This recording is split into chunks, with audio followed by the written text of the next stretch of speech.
కొయ్యరా మామ కొయ్యరా తొందరగా వెళ్తాది. నేను ఈ పని చేసినట్టు ఎవరిని తెలియదు. ఊర్లో మొత్తం నేను సాఫ్ట్వేర్ అని తెలుసు, నీకు ఒక్కడికి హార్డ్వేర్ అని తెలుసు. అర్థమవుతుందా? నీ అవ్వ అందుకే నీకు 100 రూపాయలు ఎక్కువ ఇస్తానా, గుర్తు పెట్టుకో.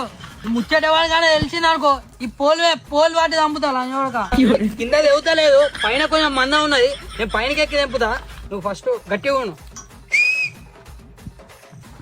చూడండి చూసినా ఇగో పోలు స్ట్రాంగ్ ఉన్నా లేదని టెస్ట్ చేస్తాను రైడుండి. పోలు స్ట్రాంగ్ ఉన్నా లేదని టెస్ట్ చేస్తాను రైడుండి. లేదు పాటు లేవు నీ సాఫ్ట్వేర్ నీ హార్డ్వేర్ అంతా దొరికిందా? ఇప్పుడే మా ఆఫీస్ కి ఫోన్ వచ్చింది. పోల్ కొంచెం సన్న ఉన్నాయట్లే, సామాన్లు ఉన్నాయిరా, జాగ్రత్త. సామాన్లు ఉంటాయి. వీడియో తీసినా ఎవరు భయపడరా, ఎందుకంటే మేము చాలా న్యాయంగా చేస్తాను. మేము ఇట్లా దొంగ బుద్ధి మా దగ్గర ఉండదురా బాబు, నీకు తెలుసు. దొంగ తెంగేసిండు. రేపు పోలు అమ్మితే 10,000 వస్తే నీకు 5,000 ఇస్తా. పోలు అమ్మితే 10,000 వస్తే నీకు 5,000 ఇస్తా. నీకు 5,000 నేనే కొడతా బా.